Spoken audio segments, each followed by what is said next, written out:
यदि तपाईँ फोटोग्राफर हुनुहुन्छ अथवा फोटोग्राफीमा इन्ट्री गर्ने सोचमा हुनुहुन्छ र 2026मा कस्तो खालको क्यामेरा किन्ने भनेर सोचिराख्नु भएको छ भने तपाईँलाई यो भिडियो सहयोगी हुन सक्छ। DSLR कि मिररलेस? तपाईँ यदि कुनै क्यामेरा किन्ने सोचमा हुनुहुन्छ र मार्केटमा जानुभएको छ भने DSLR लिने कि मिररलेस लिने भनेर तपाईँले अगाडि नै त्यसको तयारी गरेर जानुभयो भने तपाईँलाई सजिलो हुन पुग्छ।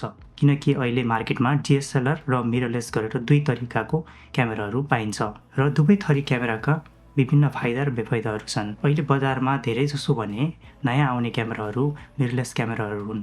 DSLR क्यामेरा तपाईँले लिँदै हुनुहुन्छ भने भोलि यसको लागि नयाँ क्यामेराहरू अहिले प्रडक्सन बन्द भएको छ। DSLR क्यामेराहरूमा त्यति धेरै नयाँ फिचरहरू नहुन सक्छन्, तर DSLR क्यामेराहरू युज कन्डिसनका क्यामेराहरू मार्केटमा उपलब्ध हुने हुनाले तपाईँले आफ्नो बजेटमै रहेर पनि विभिन्न प्रोफेसनल ग्रेडको क्यामेराहरू लिन सक्नुहुन्छ। DSLR क्यामेरामा तपाईँले विभिन्न फाइदाहरू पाउन सक्नुहुन्छ। DSLR क्यामेरामा ब्याट्री धेरै टिक्ने र यसको वेदर सिलिङ पनि राम्रो हुने हुनाले तपाईँलाई एउटा ड्युरेबल क्यामेरा बडीसहित तपाईँको लेन्स चाहिँ पाउन सक्नुहुन्छ। त्यस्तै गरी मिररलेस क्यामेरामा जानुभयो भने तपाईँले अहिले लेटेस्ट AI फिचरसम्मको फिचरहरू भएको नयाँ क्यामेराहरू चाहिँ तपाईँले मिररलेस सेक्सनमा चाहिँ पाउनुहुन्छ। तपाईँले मिररलेस क्यामेरा लिनुभयो भने चाहिँ भोलि गएर त्यसको विभिन्न अपडेटहरू हुँदाखेरि यो लेन्सहरू अरू नयाँ बडीमा पनि प्रयोग गर्न सक्नुहुन्छ र मिररलेस चाहिँ लाइट वेट पनि हुने हुनाले तपाईँलाई ट्राभलहरू गर्नलाई धेरै सजिलो हुन्छ।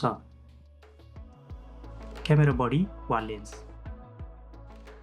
कतिपय मान्छेहरूले क्यामेरा बडीमा धेरै चाहिँ पैसा इन्भेस्ट गर्न खोज्छ र लेन्सलाई पछि अपडेट गर्ने सोचिरहेको हुन्छ भने कतिपय मान्छेले चाहिँ क्यामेरा बडी चाहिँ नर्मल लिएर भए पनि लेन्स चाहिँ राम्रो क्वालिटीको लिने सोचिरहेको हुन्छ।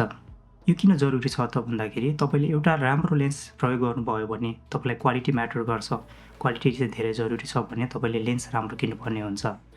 तर तपाईँले क्वालिटीलाई पछि अपग्रेड गर्दै जाने हो र अहिले चाहिँ एउटा स्टेबल खालको बडी लिने सोचमा हुनुहुन्छ भने तपाईँले नयाँ फिचरहरू भएको जस्तो 4K 120 अथवा 4K 60सम्म मात्र भएको भए पनि क्यामेरा लिने अथवा नयाँ फिचरहरू त्यसमा एड भएको चाहिँ क्यामेरा बडी नयाँ अपडेटेड बडी लिएर बिस्तारै लेन्सहरू अपडेट गर्दै जाने त्यो सोच बनाएको छ भने तपाईँले त्यही अनुसारको चिनोफानो गरेर जानुपर्ने हुन्छ। त्यस्तै गरी तपाईँलाई लेन्स चाहिँ धेरै इम्पोर्टेन्ट छ अथवा क्वालिटीमा धेरै प्रायोरिटी दिन चाहनुहुन्छ भने लेन्स चाहिँ तपाईँले कस्तो खालको लेन्स चाहिँ छान्ने भन्ने कुरा चाहिँ तपाईँले डिफाइन गरेर जानुपर्ने हुन्छ।